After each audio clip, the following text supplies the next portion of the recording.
Hello friends. आज मैं आपके सामने पॉलिटिकल साइंस का एक बहुत ही इम्पॉर्टेंट टॉपिक लेके आया हूँ। ये केवल पॉलिटिकल साइंस का नहीं बल्कि लॉ का भी बहुत ही इम्पॉर्टेंट टॉपिक है। क्योंकि जो प्रेजेंट डे में आपका सिनेरियो चल रहा है, जो सोसाइटी का कॉन्सेप्ट है, स्टेट का कॉन्सेप्ट है, कंट्री का कॉन्सेप्ट है, इवन पॉलिटिकल आइडियोलॉजी का कॉन्सेप्ट है, लिबर्टी का कॉन्सेप्ट है, इंडिविजुअलिस्टिक का कॉन्सेप्ट है, ये सारे कॉन्सेप्ट जहाँ से ओरिजिन होते हैं वही ओरिजिन आज हम लोग पढ़ने जा रहे हैं। ये ओरिजिन है एक्चुअली सोशल कॉन्ट्रैक्ट थ्योरी। ये थ्योरी मेनली तीन लोगों ने दिया था, हॉब्स ने, लॉक्स ने एंड रूसो ने। इसी थ्योरी से आया था पॉलिटिकल ऑब्लिगेशन की थ्योरी। इन सब के पॉइंट ऑफ व्यू इन दोनों मुद्दे के बारे में हम देखेंगे और ये समझने की कोशिश करेंगे कि कैसे जो आज का प्रेजेंट सिनेरियो है, जो आज लिबर्टी की, आपकी फंडामेंटल राइट की, ह्यूमन राइट का जो कॉन्सेप्ट है, उसमें इन तीनों ने इस कॉन्सेप्ट सोशल कॉन्ट्रैक्ट थ्योरी के थ्रू कैसे कंट्रीब्यूट किया या एक नया ही सिस्टम फॉर्म किया। बहुत ही इंपॉर्टेंट टॉपिक है जिसको आप सबको means across the all the stream, चाहे वो सोशियोलॉजी का लड़का हो, चाहे वो पॉलिटिकल साइंस का लड़का हो, और इवन चाहे वो लॉ का लड़का हो, सबको सुनना चाहिए और सबको समझना चाहिए कि ये सोशल कॉन्ट्रैक्ट थ्योरी क्यों हमारे ज्यूरिस्प्रूडेंस के लिए, पॉलिटिकल थॉट के लिए, सोशियोलॉजिकल थॉट के लिए इतना इंपॉर्टेंट है। जो कि एक हाइपोथेटिकल थ्योरी है। सोशल कॉन्ट्रैक्ट थ्योरी जो एक सिचुएशन क्रिएट करती है वो एक हाइपोथेटिकल सिचुएशन है, लेकिन उसके बाद भी हम इसको इतनी इंपॉर्टेंट देते हैं कि इसी के थ्रू हमने पूरा जस्टिस सिस्टम अपना सोसाइटी का डेवलप किया।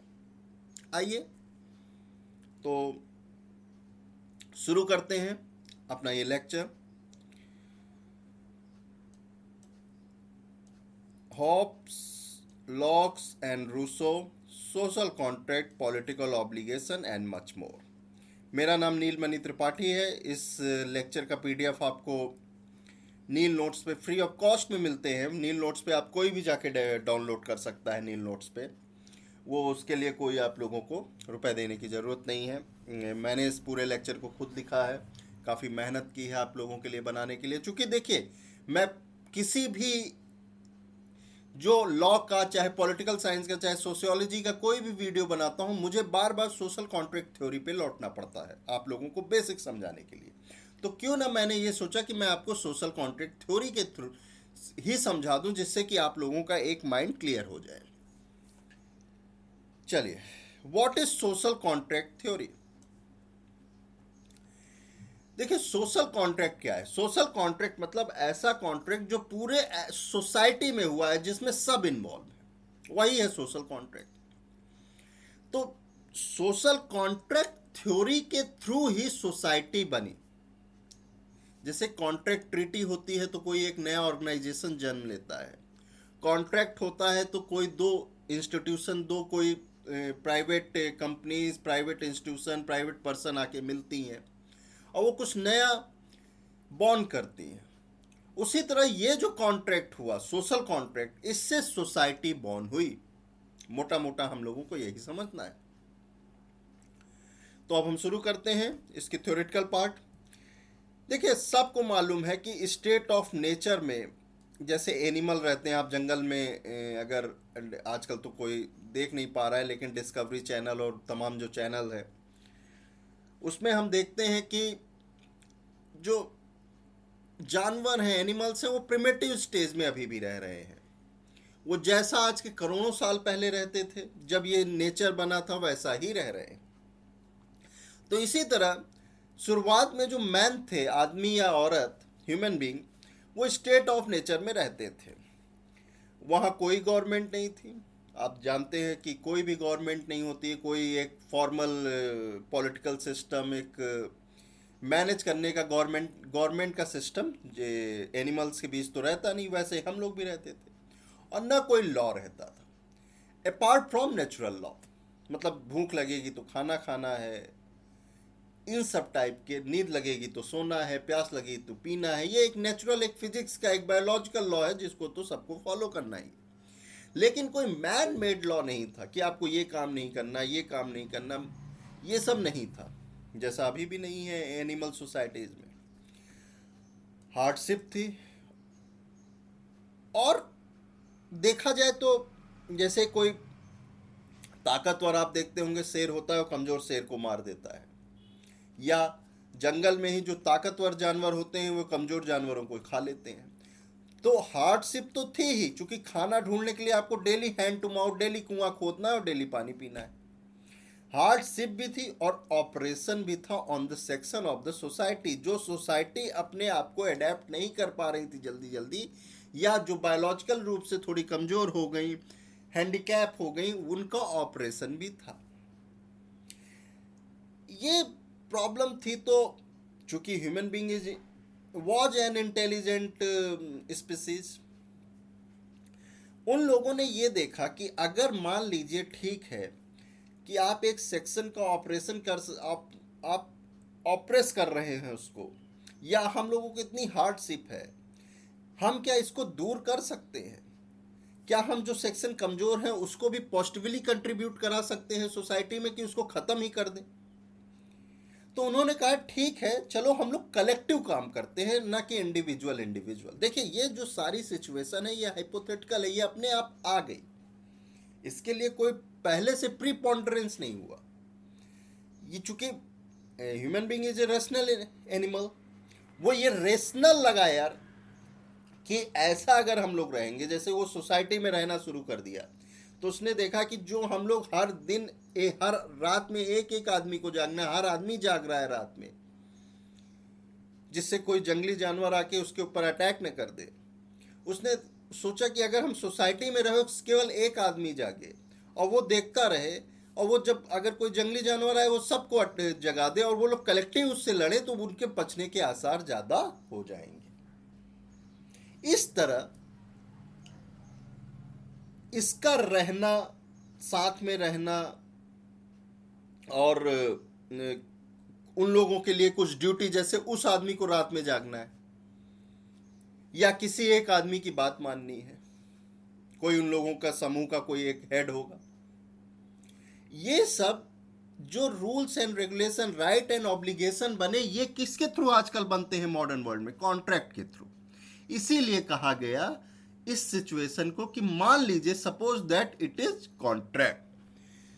तो इसको ओवरकम करने के लिए जो हार्डशिप और ऑपरेशन थी, इसके लिए उन्होंने दो कॉन्ट्रैक्ट किया। पैक्टम, पैक्टम मीन्स जानते हैं पैक्ट यानी कि कॉन्ट्रैक्ट, पैक्टम यूनियनिस एंड पैक्टम सब्जेक्शनिस। यूनियनिस एंड सब्जेक्शनिस, अब इसके बारे में हम पढ़ते हैं, यानी कि टू पैक्ट। कौन कौन से टू पैक्ट हुए? तो जो फर्स्ट पैक्ट था यूनियनिस का, उसमें पीपल ने protection for their lifes and property, उन्होंने एक दूसरे का रिस्पेक्ट करना शुरू कर दिया कि भैया देखो, मेरे ये प्रॉपर्टी है, तुम्हारी ये प्रॉपर्टी है। पहले हम लोग खाने के लिए झगड़ते थे। पहले क्या था प्रॉपर्टी? प्रिमेटिव एरिया में खाना आपका हो सकता है, जिस हथियार से आप मारते थे जानवरों को वो, या मान लीजिए कि जब आदमी ने कृषि सीख लिया, एग्रीकल्चर, तो एग्रीकल्चर लैंड, तो कहते थे कि चलिए आपकी ये प्रॉपर्टी, हम आपकी इज्जत करेंगे, आप मेरी प्रॉपर्टी की इज्जत कीजिए, मैं आपकी लाइफ की इज्जत करूंगा, आप मेरे लाइफ की इज्जत कीजिए। और हम लोग स्टार्ट कर देते हैं किसमें? पीस और हार्मनी से रहना, मतलब साथ में मिल के रहना। लेकिन देखिए, प्रॉब्लम शुरू हो गई। हर आदमी अगर ये कहे कि ठीक है मैं तुम्हारे साथ पीस से रहूंगा, और वो कहे नहीं मैं तुम्हारे साथ पीस से रहूंगा, तो बहुत अच्छी बात। लेकिन इसमें इंडिविजुअल, सारे इंडिविजुअल का डिस्क्रिप्शन आ जाता है। वो आदमी क्या सोचता है हार्मनी की डिफिनीशन, या उसके लिए एक्सटेंट कितना रहता है हार्मनी का, या वो कभी ये सोच ले, इसमें इंडिविजुअल का दखल आता है। वो कभी ये सोच ले कि नहीं यार हम लोग तो बहुत रह चुके, पहले अच्छा था। तो बजाय कि एवरी पर्सन को पूरे सोसाइटी की जिम्मेदारी देने से अच्छा है कि हम एक अथॉरिटी बना दें और उसका पालन करें उसकी बातों का, या एक अथॉरिटी खुद आ जाए और हम लोगों को पालन करवाए, हम लोगों को ऑब्लाइज करे कि तुम ऐसा करो। तो फर्स्ट पैक्ट जो यूनियनिस्ट का हुआ, ये सोसाइटी में रहने के लिए लिव एंड हार्मनी के साथ हुआ। और सेकेंड पैक्ट जो सब्जेक्शनिस्ट का हुआ, वो इसलिए हुआ कि सब्जेक्ट जो पीपल थे वो सब्जेक्ट बन गए। किसके सब्जेक्ट? एक अथॉरिटी के। People United together and pledged to obey an authority and surrender the whole or part of their freedom and right to an authority. The authority guaranteed everyone protection of life, property and to certain extent of liberty. To certain extent of liberty. इस पे ध्यान दीजिए, to certain extent of liberty. देखिए जब society बनी तो right आदमी के पास अनलिमिटेड राइट कब था? मतलब जितना भी उसकी बॉडी इंजॉय कर सकती थी, अगर हम नेचुरल ऑब्लिगेशन को उसके ऊपर ना माने, बाउंडेशन को ना माने जो नेचर ने लगा रखी है कि आप इंसान है तो आप उड़ नहीं सकते, अदरवाइज अनलिमिटेड लिबर्टी थी स्टेट ऑफ नेचर में। लेकिन जब वो सोसाइटी में रहेगा तो वो ऐसा नहीं कर पाएगा, चूंकि उसको live in peace and harmony के साथ रहना है। हार्मनी कब होगी? जब आप दूसरे की इज्जत करेंगे, वो आपकी इज्जत करेगा। इज्जत क्या करना? यानी कि आप उसको न तो बोल के बल्कि एक्शन के थ्रू भी इज्जत करेंगे, उसकी रिस्पेक्ट करेंगे, उसकी प्रॉपर्टी की। यही हो गया हार्मनी। तो कहने का मतलब ये है कि जब सोसाइटी फॉर्म्ड हुई तो आपने कई अपनी लिबर्टियों को छोड़ दिया, लेकिन कुछ ही लिबर्टी आपके साथ पास बची रह गई, जो आपका सेल्फ डेवलपमेंट की लिबर्टी है। तब तक सेल्फ डेवलपमेंट जब तक आप दूसरे के डेवलपमेंट या दूसरे की लिबर्टी को दूसरे के बीच में ना आए। और वही हो गया आपका certain liberty, certain extent liberty. So to ensure their escape from the state of nature, state of nature के से इंश्योर होने के लिए वो क्या किए? agree to live together under the common law and create an enforcement mechanism for the social contract and the laws that constitute it. देखिए अब आप समझिए गए, इसमें समझने में कोई दिक्कत नहीं है। अगर सोसाइटी बनाए हैं तो पहले पैक्ट के थ्रू उन्होंने कॉमन लॉ बनाया कि हम लोगों को ऐसे ऐसे रहना है भाई। हम रात में एक आदमी जागेगा, उसका रोटेशन आएगा, और हम किसी की प्रॉपर्टी नहीं छुएंगे, हम सबकी इज्जत करेंगे। और मान लीजिए एक जगह से सोसाइटी अगर मूव कर रही है तो सब लोग साथ में जाएंगे। और कई ऐसे कि हम अपने, मान लीजिए किसी छोटे बच्चे की पक्का हम हेल्प करेंगे जिससे पूरी सोसाइटी डेवलप हो। ऐसे कॉमन लॉ बन गए। और उस कॉमन लॉ को इन्फोर्स कराने के लिए क्या क्या बना? एक गवर्नमेंट बनी। किस पैक्ट के थ्रू? सेकेंड पैक्ट, सब्जेक्शनिस्ट के। तो thus the authority or the government or the sovereign or the state came into being because of these two agreement. अब आप लोगों को समझ में आ ही गया होगा। अब आप लोगों को सोशल कॉन्ट्रैक्ट थ्योरी की एक ओवरव्यू मिल गया। अब हम लोग आगे बढ़ते हैं, जिसमें हम लोग देखेंगे कि थॉमस हॉब्स की, जिन्होंने सबसे पहले ये सोशल कॉन्ट्रैक्ट थ्योरी सुझाया, उनका इस सोशल कॉन्ट्रैक्ट के फॉर्मेशन में, देखिए सब तीन लोगों का हम लोग पढ़ेंगे, Thomas Hobbes, Rousseau and Locke. इन तीनों के हिसाब से सोशल कॉन्ट्रैक्ट थ्योरी की फॉर्मेशन कैसे हुई, इसमें कौन कौन से राइट सरेंडर हुए, कौन कौन से ड्यूटी मिली, उनके हिसाब से गवर्नमेंट कैसी थी, पीपल कैसे थे, ये इन सब में डिफरेंस है।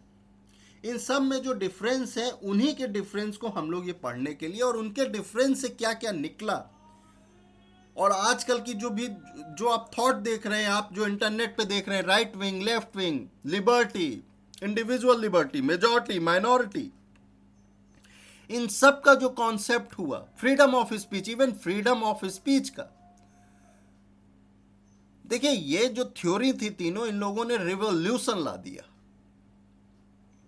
आज जो मॉडर्न, जिसको लिबरल स्टेट करते हैं, जिसमें फ्रीडम ऑफ स्पीच की बहुत ज़्यादा जोर दी जाती है, स्पेशली यूएसए, इंडिया, जो इस तरह के डेमोक्रेटिक कंट्रीज हैं, वहां पूरी तरह से जॉन लॉक का कॉन्सेप्ट अप्लाई हो रहा है, जिसको जे.एस. मिल ने डेवलप किया था। जहां एक कलेक्टिव सोशलिज्म टाइप की सोसाइटी और लिबरल सोसाइटी डेवलप हो रही है, वहां रूसो का कॉन्सेप्ट हो रहा है। जहां नेशनलिज्म बहुत ज्यादा है, वहां रूसो का कॉन्सेप्ट यूज हो रहा है। जैसे इंडिया में नेशनलिज्म की लहर दौड़ रही है, यूएसए में हमेशा से दौड़ती है। अंकल सैम, जब से यूएसए ताकतवर हो रहा है, from the very end of 19th century, वहां नेशनलिज्म की भावना बहुत ज्यादा है। वैसे ही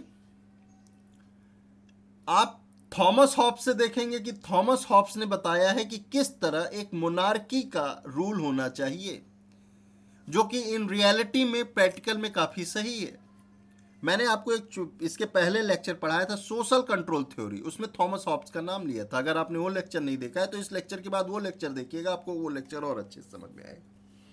इसी मेरे में प्लेलिस्ट में चले जाइएगा, आपको मिल जाएगा। अब theory of social contract by Thomas Hobbes. Thomas Hobbes ने लेवाइथन करके एक बुक लिखी, किसमें, ईयर 1651 में। लेवाइथन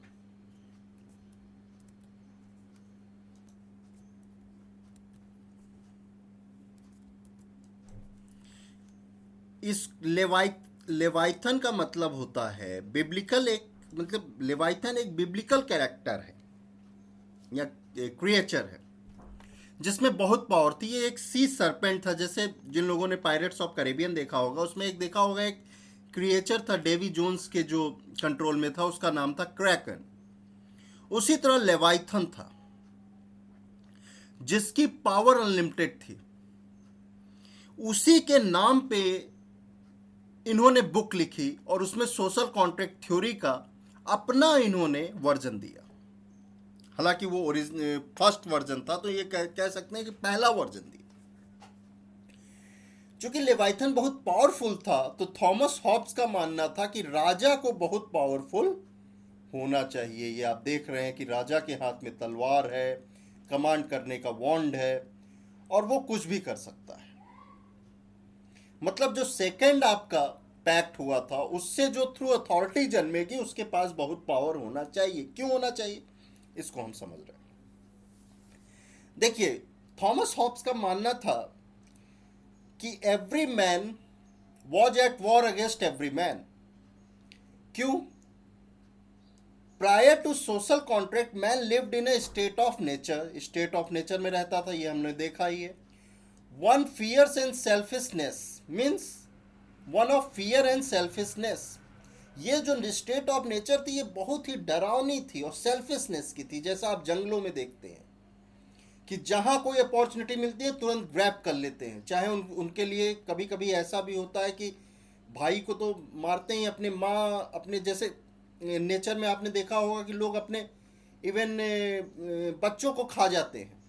कई ऐसे होते हैं जिनको भूख लगती है, वो भूख कंट्रोल नहीं कर पाते हैं। जैसे कई ऐसे स्नेक होते हैं जो अपने ही अंडे खा जाते हैं।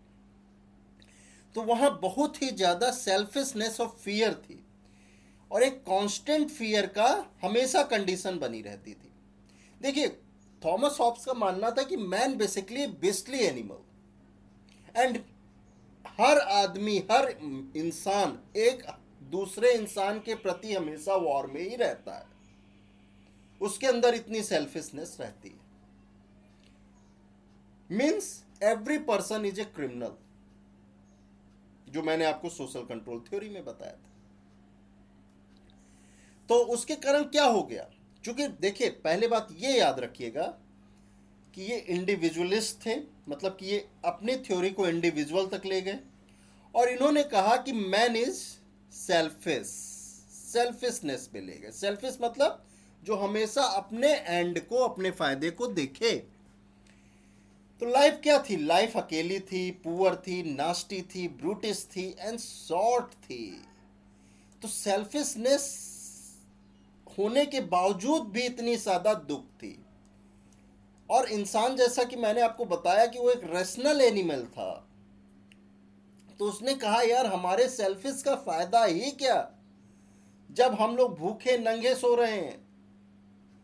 क्यों ना हम एक सेल्फिशनेस का दायरा थोड़ा बढ़ाएं, और ऐसा बढ़ाएं कि हम लोग प्रोटेक्शन में आ जाएं, खुश ही रहने लगे।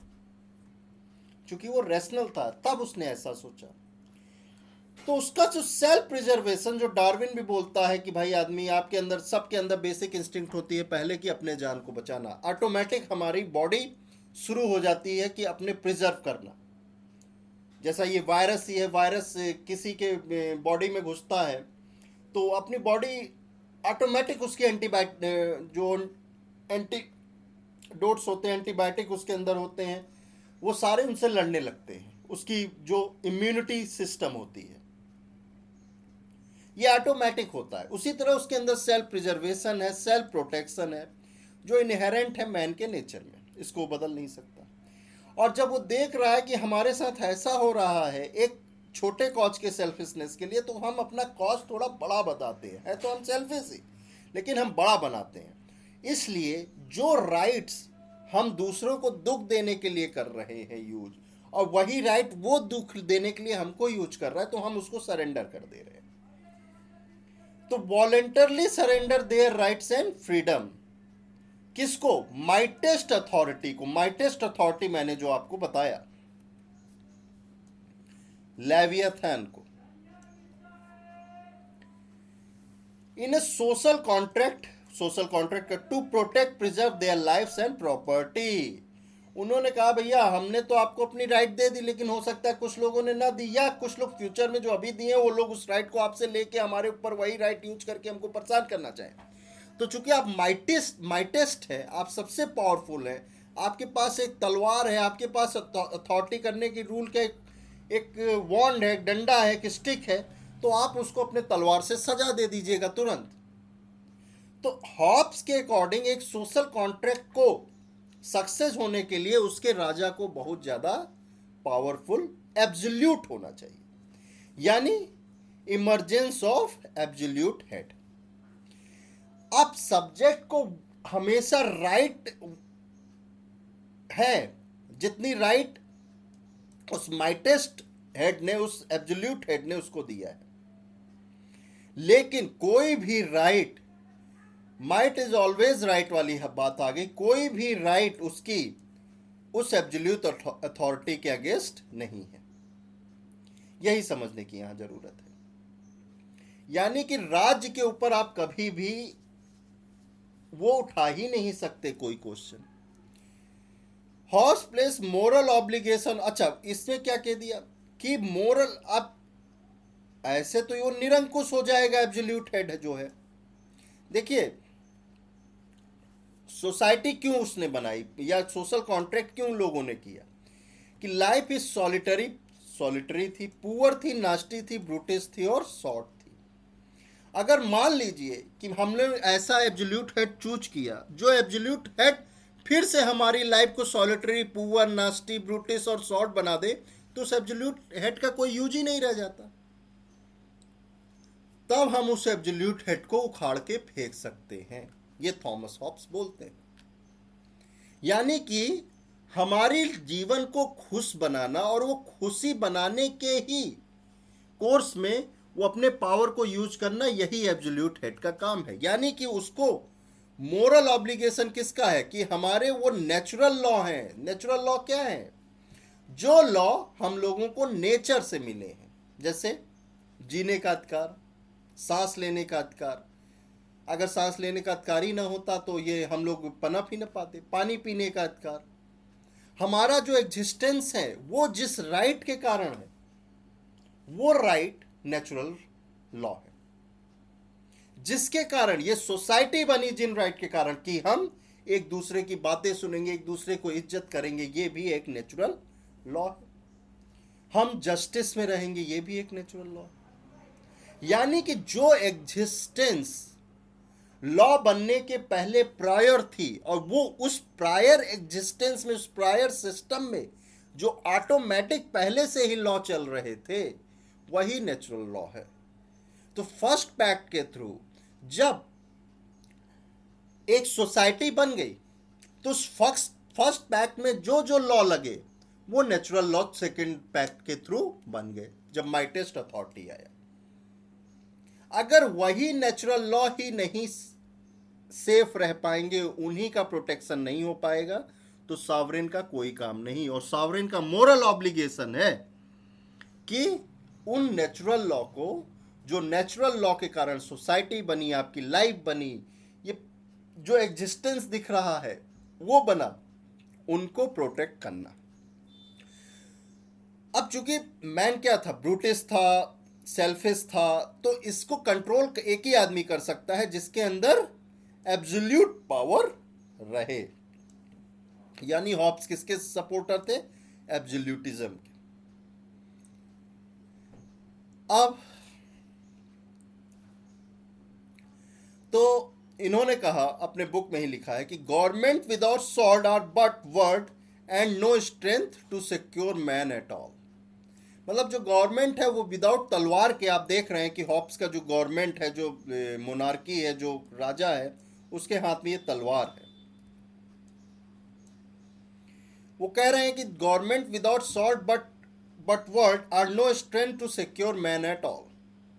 मतलब उसके पास कोई नहीं है, बस एक वर्ड है, और वो सिक्योर किसी को कर ही नहीं सकता। अच्छा, सिविल लॉ ही असली लॉ है, चूंकि वो कमांड है और इन्फोर्स किए जाते हैं सॉवरेन के थ्रू।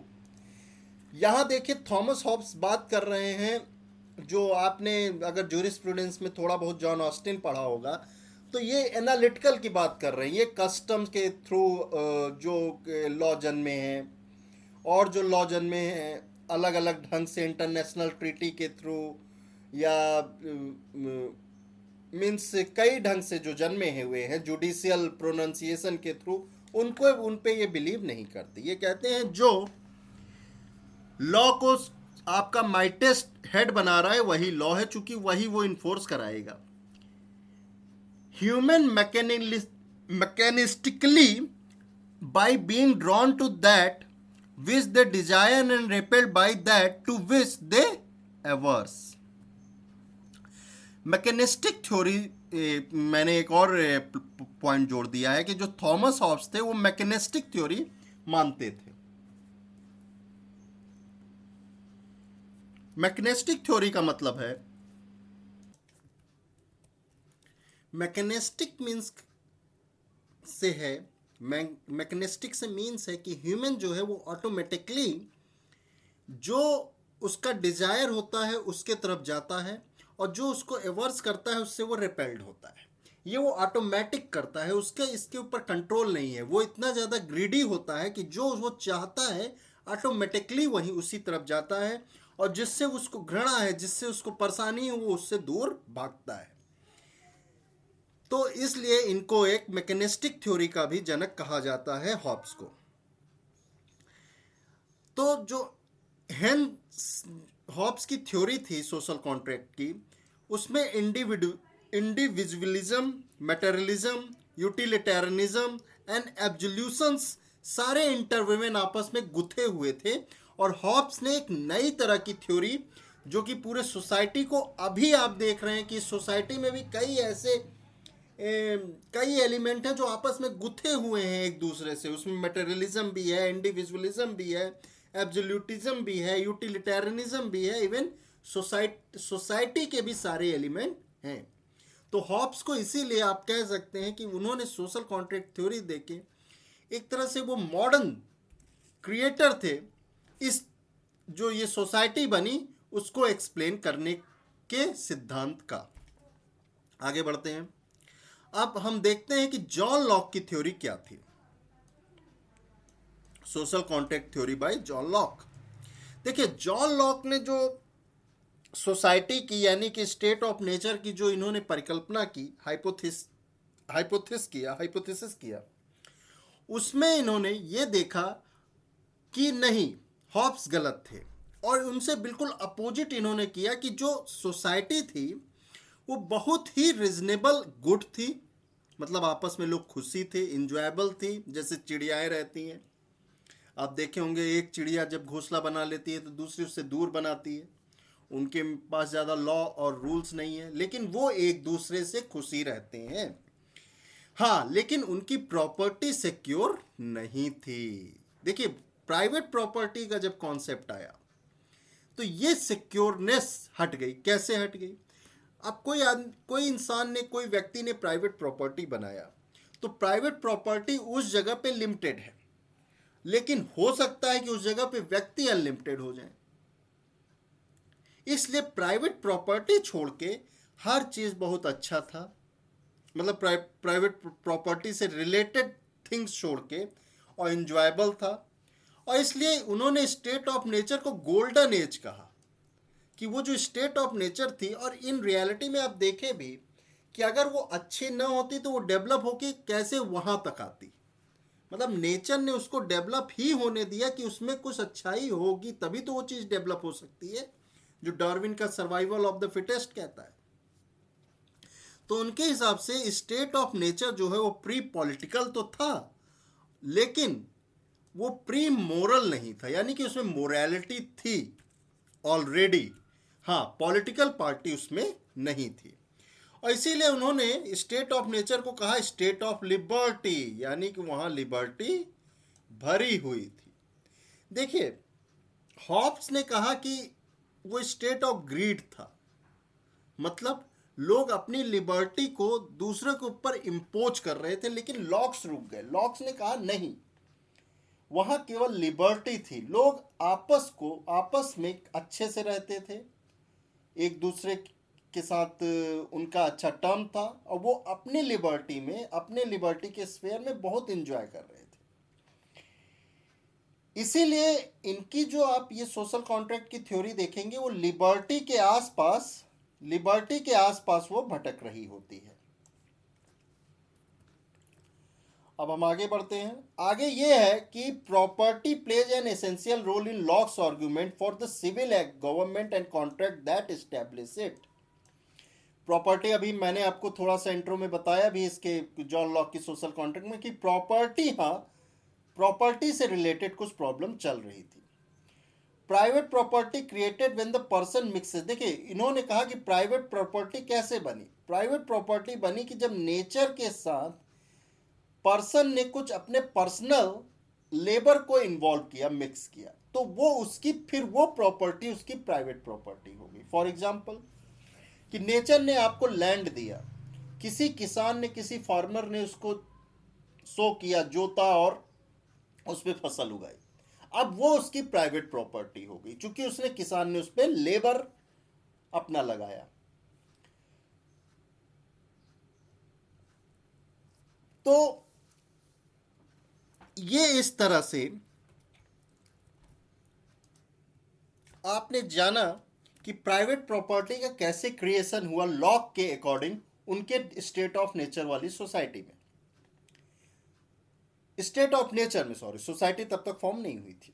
तो लॉक कहते हैं it is the protection of their property, including their property of their own bodies, चूंकि उनकी बॉडीज भी उनकी प्रॉपर्टी थी, which men seek when they decided to abandon the state of nature.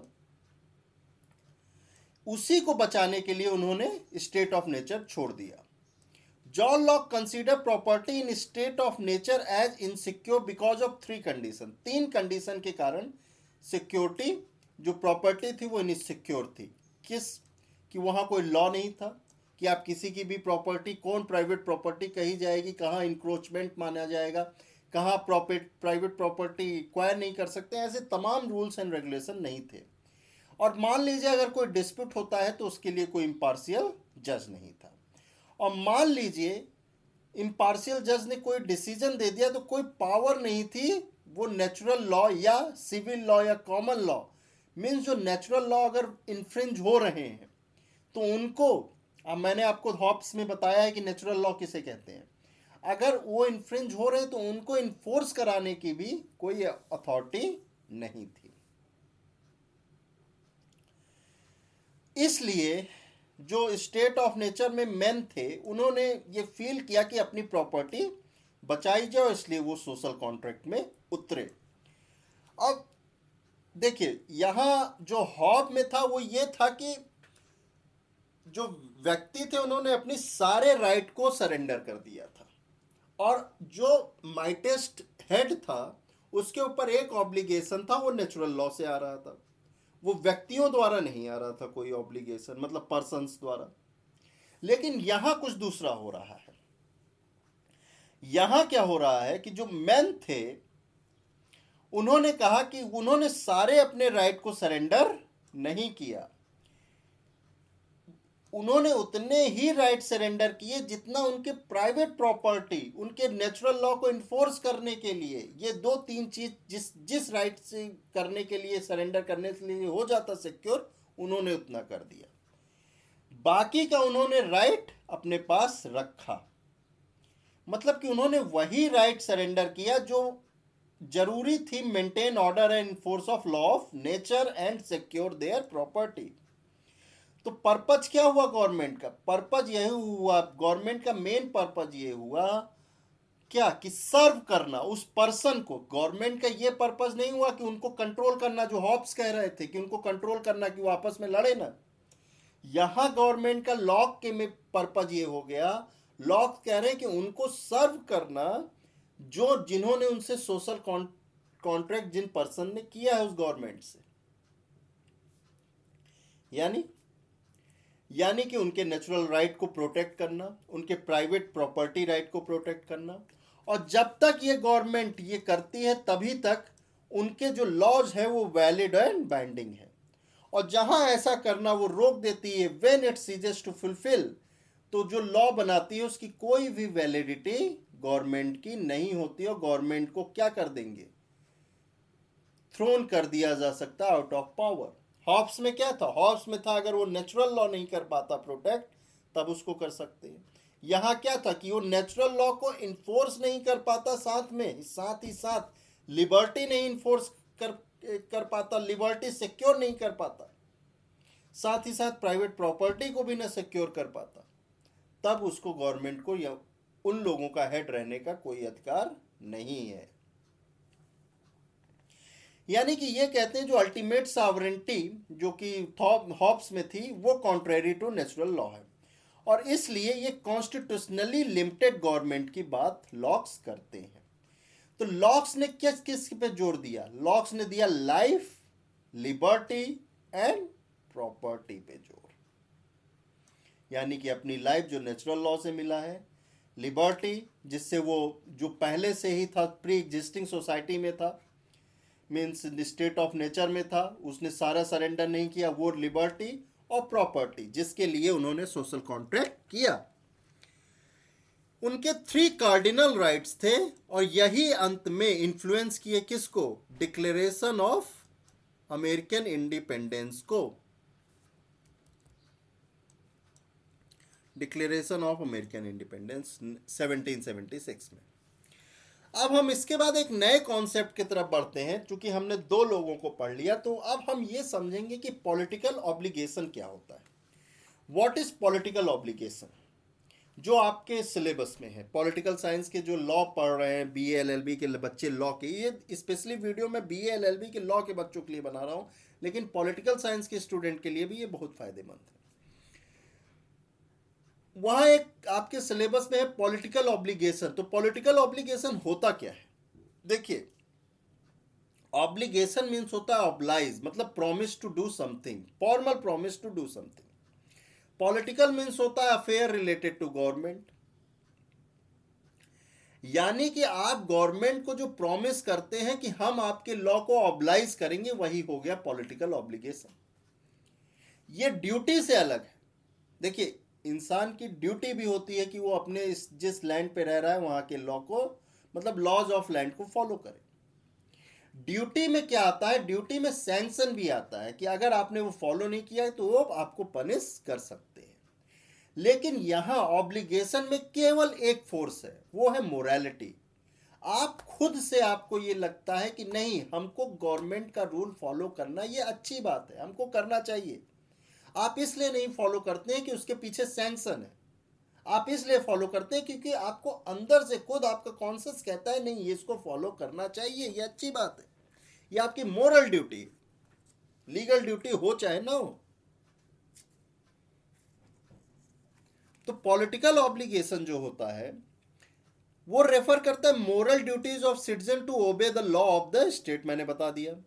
In case where the act or forbearance that is required by law is morally obligation on independent grounds, political obligation simply give the citizen an additional reason to acting accordingly.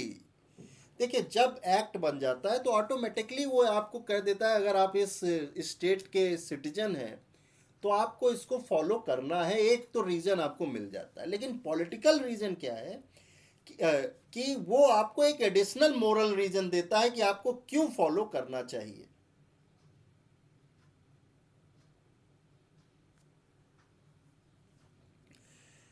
अब लेकिन law tends to extend beyond morality, forbidding otherwise moral innocent behaviour and compelling act and omission are discretionary from of independent and moral point of view. In such case, sole source of one's moral duty to comply with law is his or her political obligation.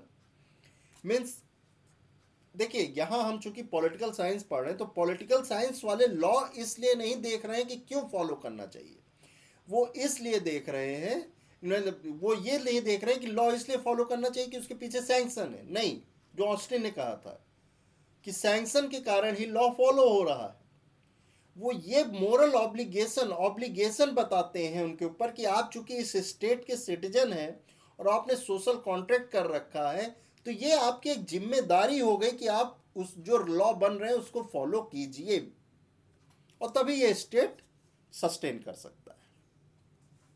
आगे बढ़ते हैं। John and lock में क्या political obligation में difference था हम देख लेते हैं। देखिए जॉन हॉब्स और लॉक में, हॉब्स में ये था कि हॉब्स तो है ये कहता है चूंकि हॉब्स में जो जनता थी, जनार्दन थी, जो पर्सन्स थे, उन्होंने कॉन्ट्रैक्ट किया था एक माइटेस्ट अथॉरिटी के साथ। तो माइटेस्ट अथॉरिटी जो भी ऑर्डर करेगा चूंकि उन्होंने कर रखा है पिछले, तो उनके पास रीजन है कि जब हम लोगों ने अपनी सारी राइट एंड लिबर्टीज को सरेंडर कर दिया है, अब ये हम लोगों को जो भी लॉ बना के देगा, जो भी ऑर्डर करेगा, हम उसको फॉलो करेंगे। तो उनके पास एक रीजन है, यही है पॉलिटिकल ऑब्लिगेशन, कि वो जो भी बनाएगा उसको हमको फॉलो करना पड़ेगा। बस हाँ, उसके ऊपर नेचुरल लॉ का ऑब्लिगेशन होना चाहिए। ये था मतलब जो माइटेस्ट हेड है उसके ऊपर नेचुरल लॉ, वो नेचुरल लॉ के वो अगेंस्ट नहीं जा सकते। लॉक कहते हैं कि यहां कुछ ऐसी चीजें हैं जिसको हम फॉलो नहीं कर सकते। क्यों? यहां आप ये समझिए कि यहां की जो पर्सन है लॉक की सोसाइटी में, हाइपोथेटिकल, उन लोगों ने सारे अपने राइट को सरेंडर नहीं किया है, उन्होंने अपने लिबर्टी को अपने पास रखा है। उन्होंने अगर अपने ऊपर ड्यूटी ली है तो कुछ ड्यूटी उन्होंने स्टेट के ऊपर भी डाली है। ये एक बराबरी का कॉन्ट्रैक्ट है। हॉब्स वाला ये है कि पर्सन ही बदमाश था तो उसको कंट्रोल करने के लिए एक लेविथन टाइप का एक बहुत ही बड़ा सी क्रिएचर, बहुत पावरफुल माइटेस्ट हेड को आना पड़ा कि तुम लोग कंट्रोल रहो जिससे पूरी सोसाइटी ग्रो करे, वरना तुम लोग तो आपसी में कट पिट के मर जाओगे। तो यहां ऐसा दिखाया गया है कि उन लोगों की कमी थी, उनको सुधारने के लिए एक बहुत माइटेस्ट हेड आया। लेकिन लॉक कह रहा है वो पहले से खुशी थे, वो ऑलरेडी खुशी थे, बस उनको थोड़ा कन्वीनियंट चाहिए था कि वो लोग एक तरह से सामूहिक रूप से काम कर सके, इसलिए उन्होंने एक अपना ऊपर हेड इंपोज करवा दिया। तो वो अपनी खुशियां तो नहीं त्याग सकते हेड इंपोजिशन में, बस वही ये कह रहा है। तो मतलब कि we can not consent to Locke, कहते हैं, to place ourselves under absolute rule, for doing so would defeat the very purpose. मतलब पूरा पर्पज ही उनका अगर डिफीट कर दे, उनकी लिबर्टी ही खा जाए, तो हम उसको नहीं मान सकते। लॉक ये कहता है कि उन लॉज में कोई पॉलिटिकल ऑब्लिगेशन नहीं होता जो आपकी लिबर्टी, आपका जो मेन पर्पज है सोसाइटी बनने का, उसको ही खा जाए। For which we enter the social contract. कौन कौन सा है वो पर्पज? सेव, प्रोटेक्ट और लाइफ, लिबर्टी एंड प्रॉपर्टी। अब आई होप कि आप लोगों को ये सब समझ में आ रहा होगा। अब हम अपने लेक्चर के लास्ट पड़ाव में आ गए हैं। तीसरे जो जूरिस्ट थे, फिलोसफर थे, उन्होंने जो सोशल कॉन्ट्रैक्ट की थ्योरी दी, रूसो ने, उनके पास आ गए हैं। रूसो कह रहे हैं कि social contract is not a historical. इन्होंने देखिए साफ साफ कहा, उन लोगों ने साफ साफ नहीं कहा था कि सोशल कॉन्ट्रैक्ट एक हिस्टोरिकल है कि नहीं है। इन्होंने पहली बात तो साफ साफ कहा कि कोई भी हिस्टोरिकल फैक्ट नहीं है, वो एक हाइपोथेटिकल कंस्ट्रक्शन ऑफ रीजन है। वो रीजन का जो मैं आपको शुरू से बताते आ रहा हूं, लेकिन यहां रूसो ने साफ साफ ये कहा कि ये कोई हिस्टोरिकल फैक्ट नहीं है, ये एक हाइपोथेटिकल कंस्ट्रक्शन ऑफ रीजन। और उन्होंने कहा कि प्रायर टू सोशल कॉन्ट्रैक्ट, देखिए रूसो भी यहां जॉन लॉक की बात करते हैं, the life is state of nature was happy and there was equality among man. लेकिन जैसे जैसे टाइम पास हुआ, ह्यूमैनिटी फेस सर्टन चेंजेस। अब ह्यूमैनिटी देखिए, जैसे जैसे समय पास हुआ, लोगों की पॉपुलेशन बढ़ी, उसमें से कुछ कमज़ोर पैदा हुए, कुछ अलग पैदा हुए, सबका कैरेक्टर अलग है, तो ये क्वालिटी का कॉन्सेप्ट जाने लगा, प्राइवेट प्रॉपर्टी का कॉन्सेप्ट आने लगा। इन्होंने भी प्राइवेट प्रॉपर्टी का कॉन्सेप्ट निकाला और वही लॉक वाले ही इन्होंने इशू उससे लेके गए, जैसा लॉक लेके गए कि कैसे सोशल कॉन्ट्रैक्ट हुआ प्राइवेट प्रॉपर्टी के कारण, इन्होंने भी ये कहा। लेकिन इन्होंने प्राइवेट प्रॉपर्टी के साथ साथ कई और चीज़ जोड़ दी कि इक्वालिटी ख़त्म हो गई, पॉपुलेशन बढ़ गई, कई मिसमैनेज चीज़ें होने लगी। उसके कारण पूरे पर्सन एट लार्ज सबको सामूहिक रूप से लगा कि अब हम लोगों को एक सोसाइटी बनानी चाहिए सिविल लॉ के थ्रू, और उस सिविल लॉ के थ्रू हम लोगों के ऊपर एक गवर्नमेंट बैठानी चाहिए। तो रूसो ये कहते हैं कि invention of the property constitute the humanities fall from the guess out of the state of nature. Humanity का फॉल हो गया प्राइवेट प्रॉपर्टी के कारण। For this purpose they surrender their right not to a single individual. देखिए अब यहां अलग हो गए रूसो लॉक से। लॉक कहे थे कि उन्होंने एक सिंगल इंडिविजुअल जो कि उनकी लिबर्टी, प्रॉपर्टी एंड लाइफ को प्रोटेक्ट करेगा, उसको सरेंडर। लॉक ने कहा नहीं, ऐसा नहीं है। लॉक यहाँ डेमोक्रेसी की बात कर रहे हैं। लॉक ने कहा नहीं, किसी सिंगल इंडिविजुअल को नहीं, बल्कि पूरे कम्युनिटी एट लार्ज को उन्होंने कर दिया सरेंडर, एक जनरल विल को। मतलब कम्युनिटी, देखिए कम्युनिटी को पहले उन्होंने बनाया, पहले सारी सोसाइटी बैठी और उसने समझा कि हाँ हम लोग क्या चाहते हैं। अगर हम लोग ये चाहते हैं, सब मिलके एक कंसेंसस बना, अगर हम लोग ये चाहते हैं तो हम लोगों को कुछ इंडिविजुअल को, सारे समस्त इंडिविजुअल को अपनी लिबर्टी छोड़नी पड़ेगी कलेक्टिवली काम करने के लिए। तो इंडिविजुअल ने अपनी छोटी छोटी लिबर्टियों को छोड़ दिया। किस लिए? कि हम लोगों का एम जो रहे वो कलेक्टिव एम रहे, यानी हम एक साथ ग्रो करें, और इसी से सोसाइटी जन्मी। तो उन्होंने, उसने सिंगल इंडिविजुअल को नहीं किया, बल्कि कम्युनिटी एज ए होल को रूसो ने, जिसको वो किया सरेंडर, और जिसको उन्होंने क्या कहा, उन्होंने कहा जनरल विल। अब इसके बारे में हम लोग पढ़ते हैं, जनरल विल के बारे में। तो जनरल विल क्या है? जनरल विल है the will of majority citizen to which bind obedience was to be given. मतलब जो मेजॉरिटी सिटीजन का विल है, जनरल विल, जो कि बाउंड करता है कि आप किसी इंडिविजुअल को कि आप पर्टिकुलर वे में काम कीजिए। तो the believe that majority view, और रूसो ने कहा कि जो मेजॉरिटी का व्यू होता है, देखिए यहां सारी डेमोक्रेसी की कॉन्सेप्ट आ रही है, जो मेजॉरिटी का व्यू है वो राइट है बजाय कि माइनॉरिटी व्यू से। जॉन लॉक देखिए वहां इंडिविजुअल लिबर्टी की बात कर रहे हैं, ये यहां कलेक्टिव लिबर्टी की बात कर रहे हैं, कलेक्टिव विल की बात कर रहे हैं। जॉन लॉक से ही प्रभावित होकर एक जॉन स्टुअर्ट मिल, जिन्होंने लिखा था ऑन लिबर्टी करके एक बुक, और वो इंडिया में भी काफी रहे थे, उन्होंने फिर फ्री स्पीच की बात की थी, और उन्होंने फिर से इंडिविजुअल को यहां सेंटर में ले आया था। ये रूसो मेजॉरिटियन रूल की बात कर रहे हैं, हालांकि इन्होंने इसको सपोर्ट नहीं किया है। रूसो ने अपना, देखिए आप बात समझिए, रूसो ये नहीं सपोर्ट कर रहे हैं कि मेजॉरिटी विल ही इंपोज होनी चाहिए। रूसो ने ये कहा कि ऐसा होता है, इन रियलिटी में इसी तरह सोसाइटी बनी, इसी तरह सोशल कॉन्ट्रैक्ट हुआ। तो कहने का ये मतलब है कि रूसो ये नहीं चाहते थे, हो सकता है रूसो का ये विचार ना हो, और इसीलिए रूसो बल्कि इंडिविजुअल लिबर्टी के फेवर में ही थे, और इसीलिए उन्होंने कहा था man is born free but everywhere he is in chain. हम समझेंगे उसको आगे। Each individual subject to obey general rule is to obey himself. General rule को ऐसे वो करेगा, क्योंकि देखिए जनरल विल को वो ऐसे ओबे करेगा जैसे वो अपने विल को ओबे कर रहा है, क्योंकि उसका विल क्या है, उसका विल ऑटोमेटिक जनरल विल हो जाएगा। जनरल विल के अलावा जो उसके विल है उनकी कोई भी अस्तित्व, कोई भी एग्जिस्टेंस नहीं है। उसकी जो सॉवरेनिटी है इनफॉलिबल है, इंडिविजिबल है, मतलब बट नहीं सकती, गिन नहीं सकती, को किसी के थ्रू रिप्रेजेंट नहीं हो सकती, कोई इंडिविजुअल उसको रिप्रेजेंट नहीं कर सकता, वो कलेक्टिव है, और इनलिमिटेबल है, मतलब वो लिमिट में बांधा ही नहीं जा सकता इंडिविजुअल, वो बहुत बहुत बड़ा है, पूरे कम्युनिटी का विल है।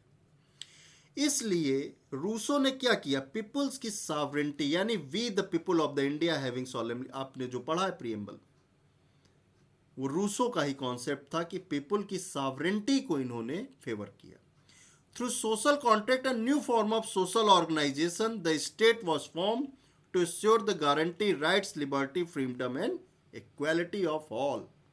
क्योंकि जनरल विल यही है कि हमारे पास राइट भी रहे, लिबर्टी भी रहे, फ्रीडम भी रहे, इक्वालिटी भी रहे। रूसो की यही थ्योरी इंस्पायर की फ्रेंच रिवॉल्यूशन को, अगर आप फ्रेंच पढ़ेंगे, कभी हो सकता है मैं भी पढ़ाऊं, या अमेरिकन रिवॉल्यूशन की। और इसने देखिए मेजॉरिटी जो सोचता है, इसी ने नेशनलिज्म की एक हवा बहा दी बयार, जो फ्रेंच में बैठी, जिसके कारण नेशनलिज्म वहाँ अल्ट्रा नेशनलिज्म हो गया, जिसके कारण नेपोलियन वहाँ पैदा हो गया। और नेपोलियन का नेशनलिज्म था कि वो अफ्रीका में पहुंच गया, उधर रसिया तक पहुंच गया। तो नेशनलिज्म के जो कहा जा सकता है इस पूरे कॉन्सेप्ट को एक तरह से हवा देने वाले रूसो ही थे। इसीलिए अच्छा उन्होंने, लेकिन ये मत कहिए कि इन्होंने इसको सपोर्ट किया। उन्होंने कहा ये सोसाइटी ऐसी ही चल सकती है, ऐसी ही सस्टेन हो सकती है जो मेजॉरिटी व्यू को माने। और इसीलिए उन्होंने ये कहा कि मैन इज बॉर्न फ्री, यानी मैन इंडिविजुअली बॉर्न होता है, लेकिन एवरीवेयर ही इज चेन, यानी कि उसको अगर सोसाइटी में रहना है तो उसको जनरल विल फॉलो करना है, तो हर जगह ये चेन में है, मैन ऐसा होता है। इसीलिए उन्होंने ऐसा कहा। अब हम रूसो का पॉलिटिकल ऑब्लिगेशन का व्यू पढ़ लेते हैं। आपने पढ़ा कि रूसो जनरल विल की बात करते हैं, तो अगर जनरल विल से कोई सोसाइटी पढ़ी हुई है तो ये कहते हैं कि citizen should obey the state on ground of general will, not on the basis of selfish and. तो जो सिटीजन है उनका पॉलिटिकल ऑब्लिगेशन क्या है, उनका पॉलिटिकल ये ऑब्लिगेशन है, चूंकि हम जनरल विल से सोसाइटी बनी है तो हम जनरल विल को पे जो लॉ अप्लाई करते हैं, जो उनको सपोर्ट करते हैं, हम उनको फॉलो करेंगे। General will is defined as a one always tend to preservation and welfare as the whole. It represent the collective and common interest of the society. उनका पॉलिटिकल ऑब्लिगेशन वही है जो जनरल विल को support करे, उसके लिए उनको अच्छा लगेगा, क्योंकि उनकी सोसाइटी उस पर सस्टेन कर रही है जनरल विल पे, इसलिए वो उन्हीं लॉ को फॉलो करेंगे, उन्हीं लॉ के अगेंस्ट वो पॉलिटिकल ऑब्लिगेशन में रहेंगे जो उन जनरल विल को सपोर्ट करते हैं। तो इस तरह आपने थॉमस हॉब, जॉन लॉक्स और रूसो तीनों का सोशल कॉन्ट्रैक्ट थ्योरियों को एक ओवरव्यू ले लिया। अब हम इसका डिफरेंस देखेंगे, चूंकि 3 थ्योरी थी, तो डिफरेंस अगर हम इसकी कंपैरेटिव स्टडी करें तो हम लोग और क्लियर हो जाएंगे कि किसमें क्या कहा जाता है। तो हॉब्स, लॉक्स एंड रूसो का कंपैरिजन का ग्रेड, स्टेट ऑफ नेचर तीनों के अनुसार, तीनों के अकॉर्डिंग कैसा कैसा था। तो इनके आपको मालूम था कि वो हमेशा वॉर रहता था। हॉब्स में स्टेट मोरालिटी एग्जिस्ट नहीं करती थी, कांस्टेंट फियर रहता था, no one is really free था, कोई फ्री नहीं था, चूंकि कांस्टेंट फियर था, कोई फ्रीली काम नहीं कर सकता था। और चूंकि वीकेस्ट हमेशा किल हो सकते थे, और स्ट्रॉन्गेस्ट मैन आर इक्वल, और स्ट्रॉन्गेस्ट मैन बराबर हो सकते थे, वीकेस्ट डरते रहते थे, और कौन कब वीक हो जाए ये कोई पता नहीं। यानी man always at war against a man, ये था। लॉक्स कहते हैं कि man exist state of nature perfect freedom which which they want. The state nature is not necessarily good और बैड, कोई गुड या बैड नहीं थी, लेकिन उनके पास परफेक्ट फ्रीडम था। हाँ, वो केओटिक थी, उसको ये नहीं मालूम था किसी को, चूंकि मैनेज नहीं थी, तो हम किधर जाएं, अपनी फ्रीडम कैसे यूज करें, कैसे उसको और बढ़ाएं। और इसलिए उन्होंने उसको दे दिया, स्टेट ऑफ नेचर को छोड़ दिया। क्यों? क्योंकि वो सिक्योर एडवांटेज ऑफ, उस सिक्योरिटी चाहते थे एक सिविलाइज सोसाइटी की। इनके हिसाब से, रूसो के हिसाब से, कि state nature are free and equal था, फ्री और इक्वल था। और इसीलिए उन्होंने नोबेल सेवेज कहा। जो स्टेट ऑफ नेचर के मैन थे उनको उन्होंने नोबेल सेवेज कहा। मतलब सेवेज तो थे, मतलब वो लोगों में एटिकेट नहीं था, जंगल में रहने वाले थोड़े से असभ्य तो थे, लेकिन नोबेल थे, बहुत अच्छे थे। और सिविलाइजेशन उनको करप्ट कर दी। सिविलाइजेशन यानी कि सोसाइटी ने जब उनके ऊपर अपना जनरल विल इम्पोज किया, तब उनके अंदर करप्शन आने लगी, जब वो एज ए सोसाइटी के लिए सोचने लगे। वरना वो बहुत ही नोबल थे, और उनके पास फ्री विल थी, फ्रीडम था, इक्वालिटी थी, सब थी। लेकिन जहां मेजॉरिटी रूल आया, तहां माइनॉरिटी के अगेंस्ट हो गया वो, और वो चीज करप्ट उनको करने लगी। अब पर्पज ऑफ गवर्नमेंट क्या था? तो पर्पज इनका था कि impose law and order, to prevent the state of war, Hobbes में था। To secure natural right, man's property and liberty, मैंने पढ़ा ही है।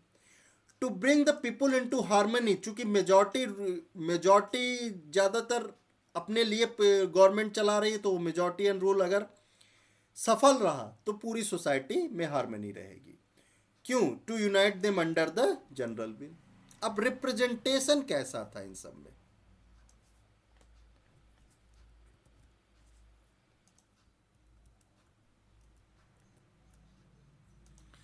अब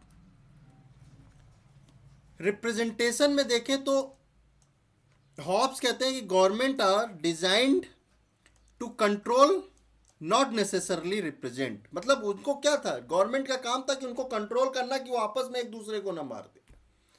अब इसमें रिप्रेजेंटेशन का कोई वही नहीं था, कोई वो चाहे रिप्रेजेंट करें चाहे ना करें, लेकिन गवर्नमेंट को माइटेस्ट हेड होना चाहिए, सबसे पावरफुल, जो उन लोगों को कंट्रोल कर सके, बीस्ट को, जो पीपल थे। लॉक कहते हैं representation insure the government responsive to people. Locke कहते हैं कि गवर्नमेंट में रिप्रेजेंटेशन होना चाहिए, तभी तो वो कॉमन पीपल के रिस्पॉन्सिव हो पाएगी। क्योंकि अगर गवर्नमेंट में कॉमन पीपल खुद नहीं होंगे तो कैसे समझ पाएंगे कि कॉमन पीपल की क्या प्रॉब्लम है। और रिप्रेजेंटेशन इसलिए भी होना चाहिए कि कोई ऑपरेशन, मतलब गवर्नमेंट ही उनके खिलाफ जिस पर्पज से बनाई गई है, कि उनको कन्वीनियंट के पर्पज से बनाई गई, वो पता चला कि वही उनको मारने लगे, तो इसलिए गवर्नमेंट में रिप्रेजेंटेशन होना चाहिए। रूसो कहते हैं कि रिप्रेजेंटेशन इज नॉट इनफ, ये पर्याप्त नहीं, बल्कि हर व्यक्ति को डायरेक्टली एक्टिवली इन्वॉल्व होना चाहिए गवर्नमेंट। और इसीलिए इन्होंने डायरेक्ट डेमोक्रेसी, जैसे स्विट्जरलैंड में है, उसकी बात की, क्योंकि वही सबसे अच्छे से रिप्रेजेंट करती है जनरल विल को। अब आपका आ गया इंपैक्ट ऑफ फाउंडर्स। क्या इंपैक्ट पड़ा फाउंडर, मतलब गवर्नमेंट कैसी होनी चाहिए? तो गवर्नमेंट मस्ट बी डिजाइन, कैसी बननी चाहिए? Must be design to protect on people from themselves. Government ऐसी बननी चाहिए कि वो बचाए पीपल को पीपल से, मतलब उसको खूब पावर देना चाहिए, माइटेस्ट बनाना चाहिए, लॉ के पीछे बहुत अच्छे अच्छे स्ट्रिंजेंट सैंक्शन लगाने चाहिए, और एक बहुत ही ज़्यादा ऑब्जर्व करने वाली अथॉरिटी चाहिए, जो कि छोटी छोटी एक्टिविटी में देखे कि कहीं मैन के खिलाफ लड़ तो नहीं रहा है, उसको ऑब्जर्व करे, और जहाँ कोई उसको मिले तुरंत पनिश करे। मतलब एक बहुत ही एक्टिव और एक स्ट्रिंजेंट लॉ एंड ऑर्डर वाली गवर्नमेंट होनी चाहिए। यहाँ कहती है कि गवर्नमेंट ऐसी होनी चाहिए जो लिबरल हो, जो प्रोटेक्टिव हो, जो प्रोटेक्ट करे पीपल की क्या, लिबर्टी, प्रॉपर्टी राइट और लाइफ को। लॉक्स की थ्योरी गवर्नमेंट ऐसी कहती है, और वो नेचुरल राइट को साथ ही साथ सिक्योर करे। रूसो बोलता है कि उस गवर्नमेंट को रिस्पॉन्सिव होना चाहिए और अलाइन होना चाहिए किसके, जनरल विल के। मतलब जहां जनरल विल बदले कुछ कहे तहां गवर्नमेंट को वैसा अप्लाई करना चाहिए पूरी सोसाइटी में, वरना वो सोसाइटी ही डह जाएगी। और वो कह रहा है कि people make nation not institution, मतलब पूरा समाज एक देश बनाता है, ना कि कोई पर्टिकुलर इंस्टीट्यूशन जैसे प्रधानमंत्री या कई छोटे छोटे सुप्रीम कोर्ट, हाई कोर्ट या न्यायालय, जुडिशरी, ये सब नहीं बनाती। पूरे समाज का एक एक व्यक्ति जो मेजॉरिटियन व्यू रख रहा है वही पूरा एक देश बनाती हैं। इंडिविजुअल विल जो होता है उसके हिसाब से क्या रहता है, इंडिविजुअल जो विल रहता है वो सबॉर्डिनेट रहता है जनरल विल के, ये मैंने बता ही दिया। इसीलिए उन्होंने कहा भी है कि man is born free but everywhere he is in chain. Everywhere यानी सोसाइटी में हर जगह वो चेन में है, चूंकि उसको जनरल विल माननी पड़ती है। तो ये मेरा पूरा लेक्चर रहा हॉब्स, लॉक्स एंड रूसो के सोशल कॉन्ट्रैक्ट थ्योरी और पॉलिटिकल ऑब्लिगेशन पे।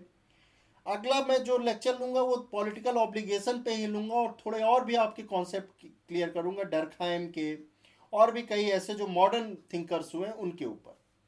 आई होप कि आप लोगों को मेरी ये लेक्चर सीरीज समझ में आ रही हो और लॉ को एक ब्रॉडर पर्सपेक्टिव में समझने की मैं आपकी मदद कर रही हूँ। Okay, thank you. चैनल को सब्सक्राइब कर लीजिए and press the bell icon, so जिससे कि मेरे हर वीडियो की नोटिफिकेशन आपको सबसे पहले मिल जाए। और साथ ही साथ इस वीडियो का पीडीएफ जो है वो नील नोट्स टेलीग्राम चैनल पे, जिसका डिटेल इस वीडियो के डिस्क्रिप्शन में भी दिया गया है, आपको मिल जाएगा। Okay, thank you very much, have a nice day.